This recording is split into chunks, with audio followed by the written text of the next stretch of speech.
hello. So glad that you're here. Doors wide open, red carpets rolled on out for you. This is the Tao Manifesting Tarot. This is a tarot reading like none other that I'm aware of. I've done tarot for over 20 years, astrology, numerology for over 50. And while they all have their points of view and they have their pluses, there are also a few little minuses tossed in. Usually that comes in regards to interpretation. For example, I have come to decide for myself, after 20 years of doing tarot, that tarot is the science of potential. Does not predict anything. I've never, ever seen it really on a consistent basis, on a dependable basis, ever predict anything. And that's because tarot is not supposed to predict. It is the science of potential. You take the energy from the card reading, and I have 3 cards. And the reason I do is there's a magic to the number 3. Nikola Tesla was the last one to make a big deal out of it. He says it's an enormously impressive. You can understand the universe if you understand the power of 3. So I stick with 3 cards. I give you a good, clear, clean reading. You know what the frequency is by the time we're done with the reading. You don't have to guess. People that did 10, 20, 30, 40, 50 cards of tarot, they're all over the place. They don't know what the hell they're doing. The idea is not to impress people with how much you know about tarot or astrology or numerology. The important thing is to communicate effectively to them, to inspire them, not exercise your ego. This is not an exercise in mental masturbation. This is an exercise in communication. You are first and foremost. I am here to inspire you to manifest, to use the kryptonite that the Creator has given everybody, the ability to make pictures in their head, not on a screen, not on a phone, not on a computer, not AI, in your head. That is the kryptonite. Now, we use it, but because of the way most of us are raised, we use it negatively. I don't want this, I don't want him, her, I don't want, and you get nothing, and you go, what the hell's going on? Well, what the hell's going on? That's what you've manifested. So the idea is to give you the most complete tarot reading I possibly can so that you have understanding, you have context. So everything's focused on the tarot side of it. But I also use a little numerology and astrology where appropriate to help you understand the energy. Now you can apply the tarot potential, that kryptonite stuff. So let's get to it. What we're working on today is learning to give as well as you get. In other words, you want a fair deal. In the world right now, the average person is getting screwed. Let's be honest. Corporations run the world. They do what they want, how they want, when they want, and there's nothing we can do about it. United States, Britain, Europe, Far East, the government decides what it's going to do, and they usually do what corporations want because the world is a fascist organization. Corporations run the world. And they don't give a damn about you and I. And in fact, they would just as soon get rid of us. Bill Gates, many others, have said exactly that same thing. You know, you're going to have nothing and be happy. And eventually you will be nothing and it won't matter. So let's see if we can't power up your energy, your kryptonite. Let's get you a little bit inspired here. Let's get you moving. That's the whole idea of this reading. Alrighty, so we begin at the beginning. You see the 3 cards all lined up here.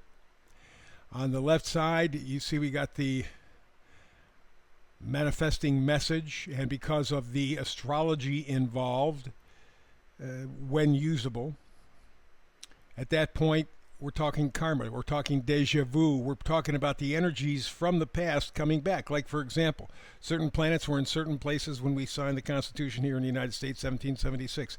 Well, it takes Pluto 250 years to go around our solar system. 250 years old is how old we're going to be next summer, July 4th, 26th.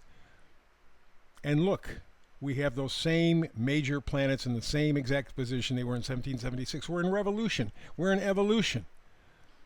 You know, people get this romantic idea about the revolution of the United States. Oh, man, everybody was pulling for one. No, they weren't. They were fighting just like they are today. It was a bitch fest. And our founding fathers just held on just long enough so that we got what we got. Question is, are we going to hang on to it? Well, let's find out. We're going to begin to move down here. Let's take a look at the first card. It is the Six of Cups. Six of Cups. Something important in the past you need to bring forward. Some strong emotional connection motivates you. Tune into that. It could be a person, place, idea. For me, it was going to northern Michigan when I was, God, I wasn't even a year old. But for most of my first 15 years, we'd go up to my mom's Aunt Anna's place up in upper Michigan. It was right on a lake. Almost nobody there at that point. It was the mid-60s, so people hadn't really discovered northern Michigan, and it was gorgeous, tremendous. So I live in a place now on Lake Superior that's very much like that. And it motivates me every day when I'm doing my walk, 3 to 5 miles, maybe 6, depending on the weather. But that's what motivates me. That's what gives me purpose. That's what gives me meaning. I finish that walk. I'm mellow. I'm fine. I'm focused. And I can go proceed with the day. Find that inside of you. It'll make all the difference in the world. We move on to the second card. It's the Four of Pentacles. Pentacles are our value system. The 4 is stable. Alrighty? The 4 is extremely solid. Is extremely strong. So it's an opportunity to take what you bring from the past, make it part of your value system, to make your value system stronger, to make it more resilient, to give you a value system that may bend but will never break. We move on to the next card. It is the Fool. It's my favorite card in the whole deck. Everybody likes the Sun. Some people like the Magician, but for me, the Fool. And it's not because he is a fool, it's because he is spiritual.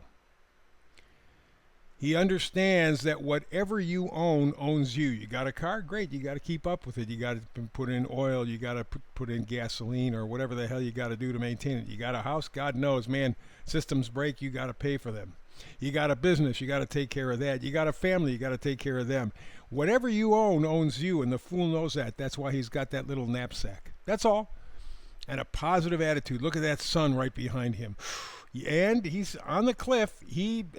Life is that. You may think that you're safe and secure, but you're not. They can pull the rug out from under you anytime they want. You know, people right now are worried about their money. What am I going to do about the money? I can see the economy. You know, back in 1933, the federal government said it is illegal for American citizens to keep gold. You better hand in your gold or you're going to go to jail. Most, I'm sure not all Americans handed in their gold.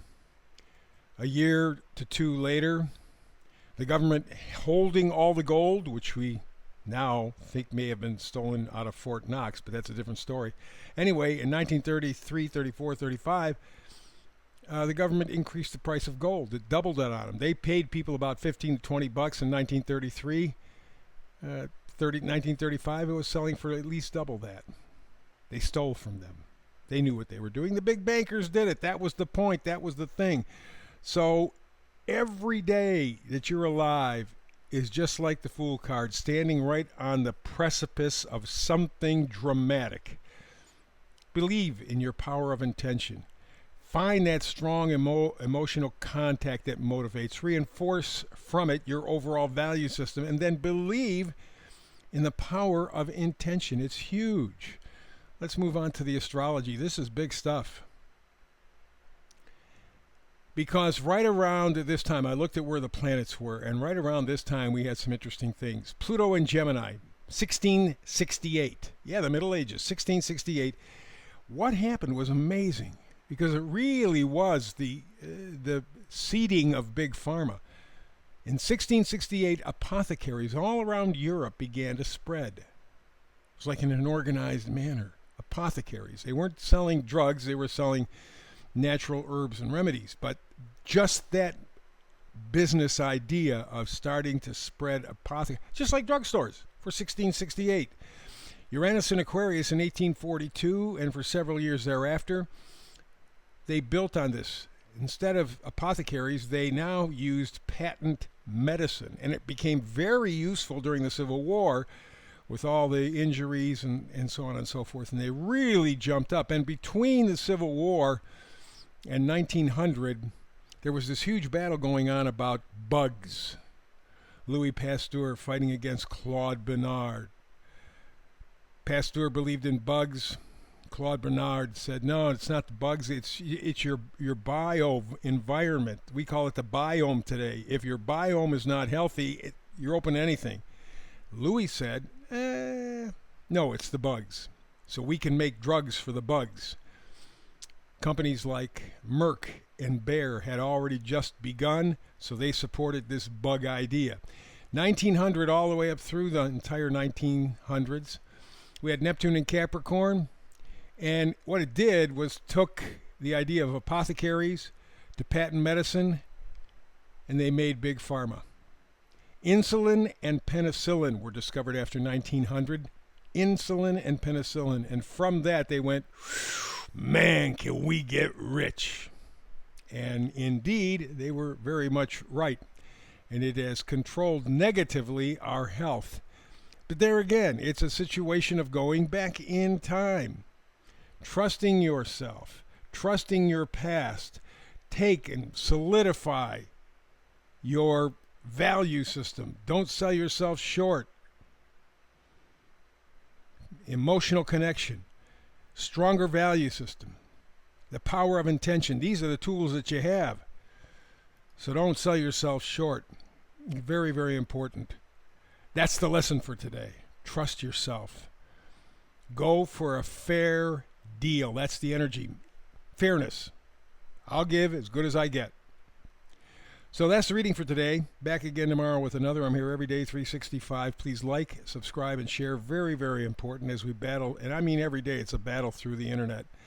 Like, subscribe, and share. Mostly like and subscribe. Share if you wish to. But that's what we have to offer you today.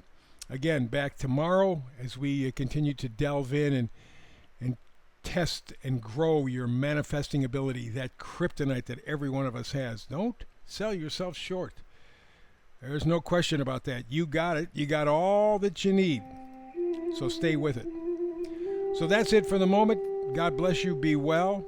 Look forward to getting together with you soon so we can do more Manifested Tarot together.